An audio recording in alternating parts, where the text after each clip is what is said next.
For over 40 years, nearly 150,000 customers and over 30,000 channel partners spanning the globe have trusted Arcserve to strengthen their data resilience, recover lost assets, and ensure business continuity.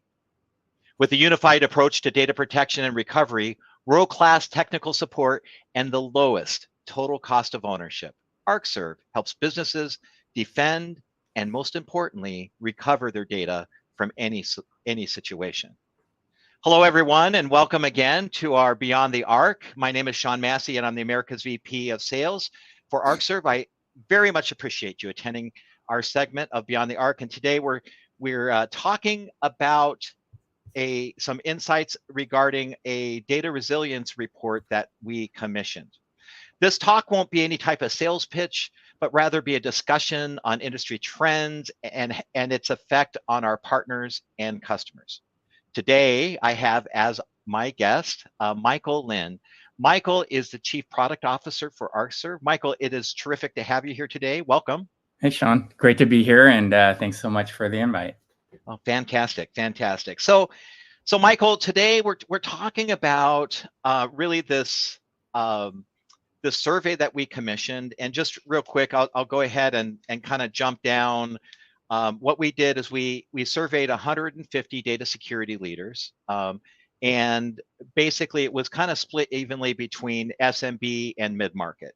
So some of the results, absolutely, and you've seen that. Some of the results have been, certainly understandable, and I can get that. And I think there's a couple that are a little bit surprising. And so let's go ahead and jump into that a bit. So when I think about disaster recovery and business continuity, and the very first piece of that is really making sure that folks have a good, solid plan. And having that solid plan really relies often on executive buy-in.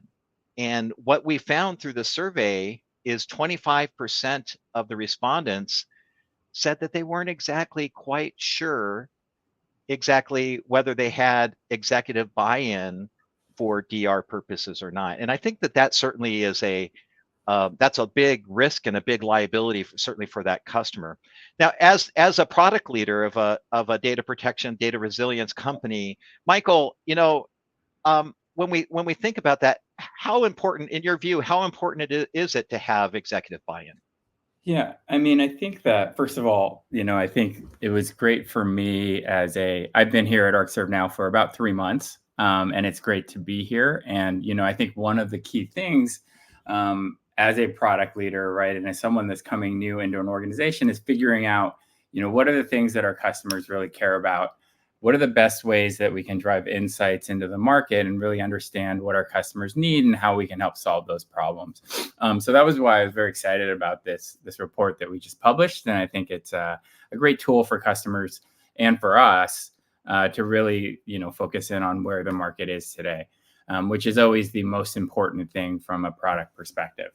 Kind of going to your question around company leadership and buy-in from kind of top executives. Honestly, I think that's one of the most crucial things for a company to really do data protection well, and to have a strong ability to protect their data, recover in if there's an incident. And I was also somewhat surprised, maybe not that surprised, that 25% of the people said they're not sure if that executive buy-in is there. Because we know as budgets get tight and times get tight, data protection initiatives are always kind of discussed as how can we do more with less, right? But from a person that's been on executive teams and sits on the executive team here at Arcserve, it's always, I think, for data protection leaders, critical to get that sponsorship from somebody on the executive team to help drive buy-in, accountability, right, investment across the organization. And I'll say that, at previous companies that I've worked at, if you don't have that, right, I think it always becomes harder, because it's important, I think, across the organization, not only to have executive buy-in, but to drive buy-in across the company. because data protection in a company is really everyone's job. If you're an engineer, marketing person, right, you have a role to play in helping a company's most critical assets stay secure.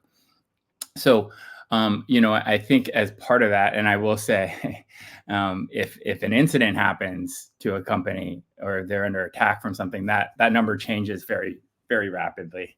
I don't think you have a buy-in when that happens, but hopefully that doesn't happen to our customers.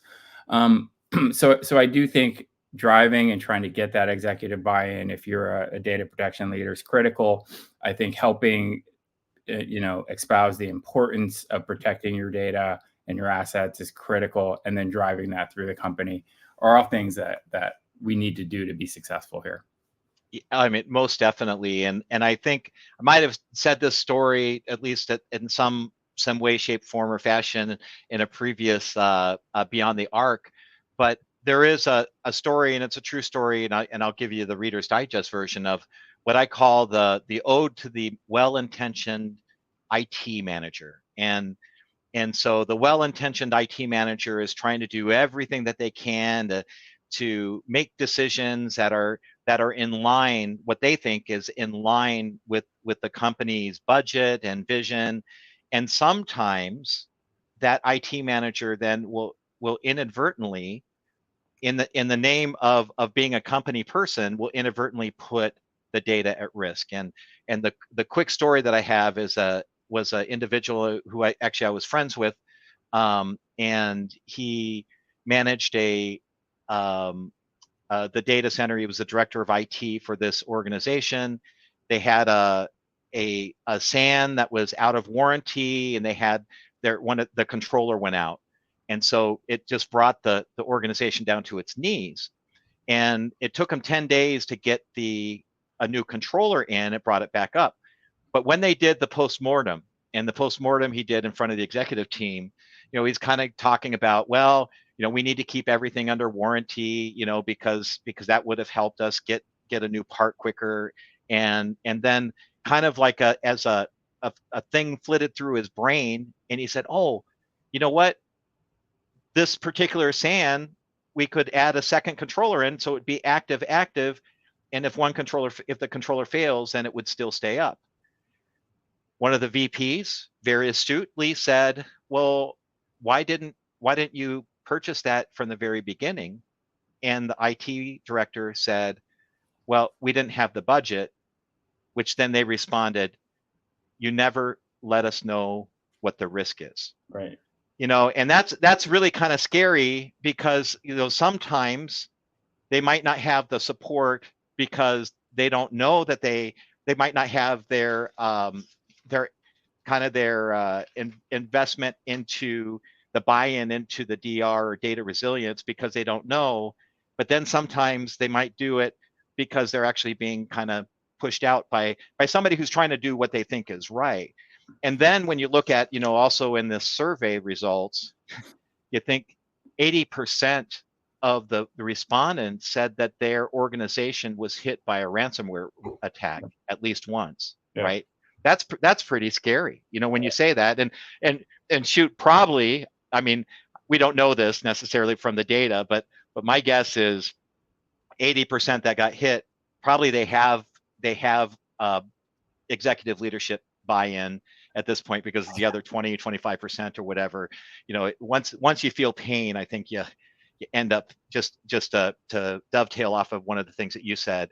Once you feel pain, I think you dovetail off. I'm sorry, that you once you feel pain, you end up having a lot more awareness and getting more insight into the data resilience plans, the business continuity and disaster recovery. Yeah, and just to add, a few things to that, I totally agree on that last point.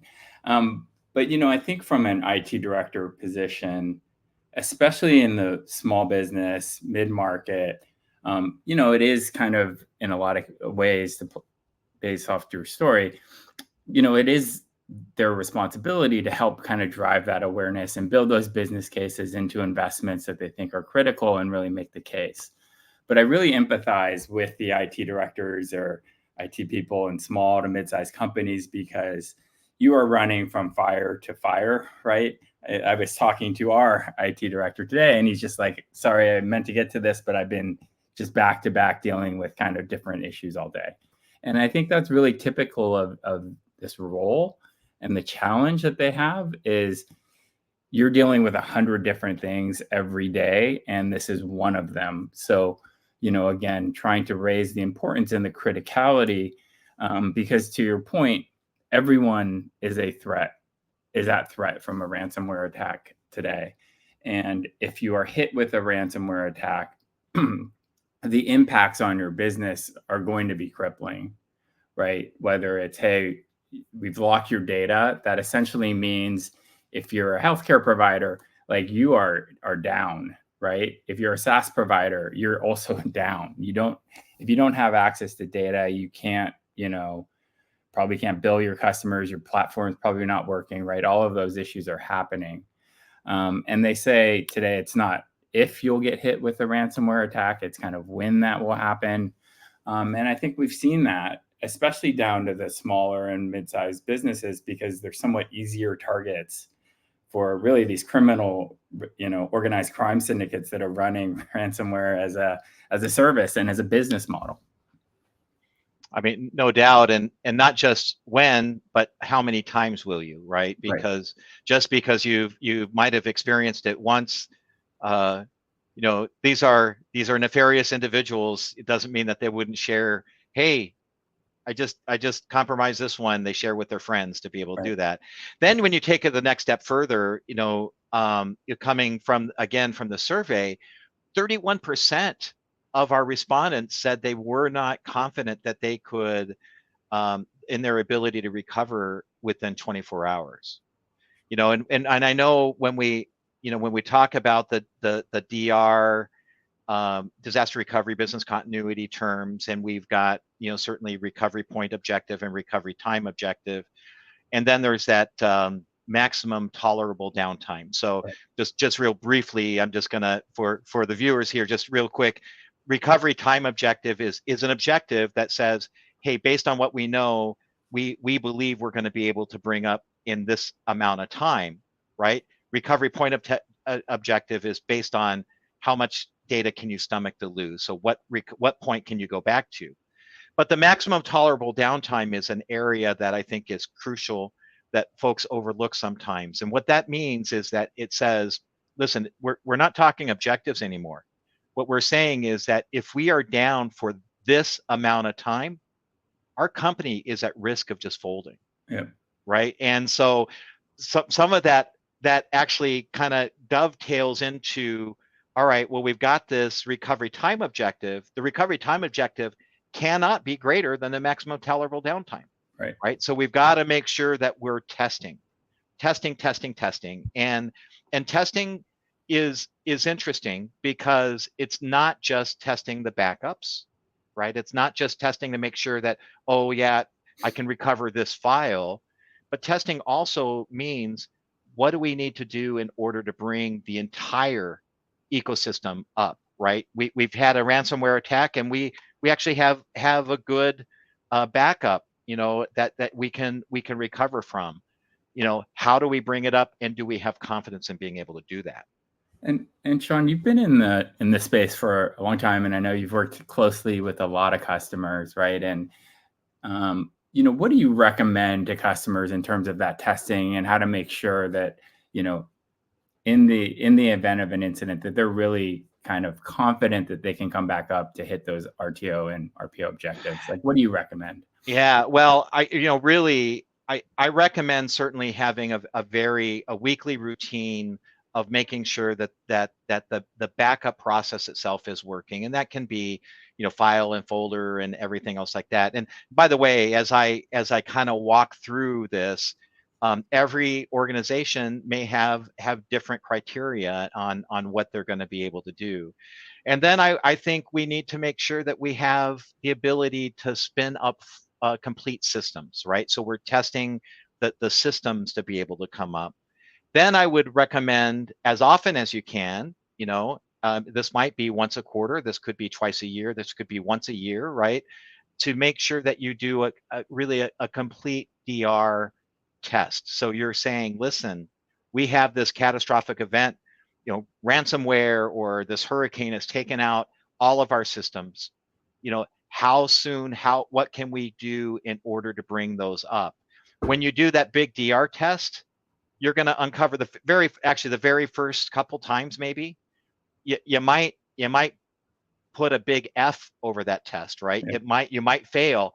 I tell folks, listen, don't freak out if you fail the first, because you want it to fail on the test. You don't want to fail it on the actual recovery. Right. So then what you do is you figure out what you need to do, what you need to fix, and then you repeat those tests so that you're able to do it. So then when you do have that ransomware infection, you have confidence, you know what to do, you know that it's going to be successful, and we're going to be able to do that.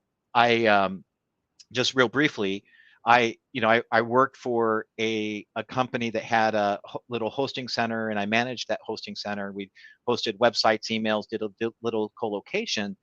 And March 19th of 2008, that date kind of flows off of my tongue very well. We had a catastrophic event in the data center, and it was 100% loss, right? We had a DR plan, but it was never tested. And there's lots of reasons why it wasn't tested back then. It was very expensive, the time and energy and getting everything set up and whatnot. But the anxiousness that I had during the 8 days of recovery, of having my stomach clenched, wondering, is this going to work? Right. That was really, really hard and something to overcome, and it did, and we were able to come back online, but it was certainly agonizing. Right. And I think the fact that you remember that date so clearly speaks to how you don't forget these things once they happen to you. Yeah, no doubt. So, we worry about, and I'm just really quick glancing down at some of the statistics. When we look at the survey results, 97% said that their company or their organization was either moderately or extremely, that data is either moderately or extremely critical to their company success. Yep. And that's just an area of like, oh my goodness, how can we do that? And I think when we think about Arcserve for a second, and we look at that, your role actually, really is such that you guys are working, the product management and engineering are working really to make some of these tasks much easier, like the testing and the verification and all that. Wouldn't you agree? Yeah, I mean, I think that it is our job to make. We've talked about the complexity around this, the time and energy it takes, right? It is our job as a provider in this space to really try and drive as much automation into these workflows as we can for our customers, so that when you're trying to do, testing of your RTO and your RPO, right, that you can do that in an automated fashion. Or even if you're trying to do a recovery, right, have the tools that you can trigger that and drive that workflow as seamlessly as possible. And that's what we're striving to do, right, is how do we make, the IT director that we've been talking about, how do we make his job easier? And I think that's really one of our top objectives as a company. Well, absolutely. And when we think about DR, in a DR scenario, disaster recovery is not easy. Right. And I don't want anybody to think, oh yeah, it is easy at all, because it's not. But I think what we're certainly trying to do is make it easier, right? We're trying to have it, to give that confidence and everything that really to go along with that.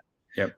Michael, I just looked at the time, and unfortunately, our time is up. Do you any other closing remarks that you might have, that advice to folks before we call it a day?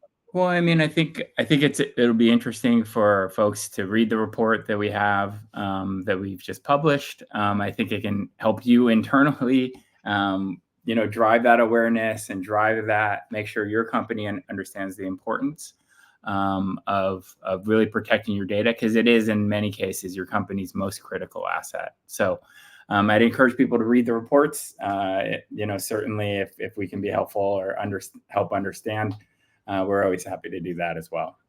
Great advice. Thank you, Mike. Thank you very much for joining us today. It's a pleasure always to talk to you, and good to get in front of our partners and our customers outside. So I appreciate you taking the time today, Michael. Yep, really appreciate the invite. Okay. Protect what's priceless, and remember, data resilience doesn't just happen. Thank you, everyone. Thanks.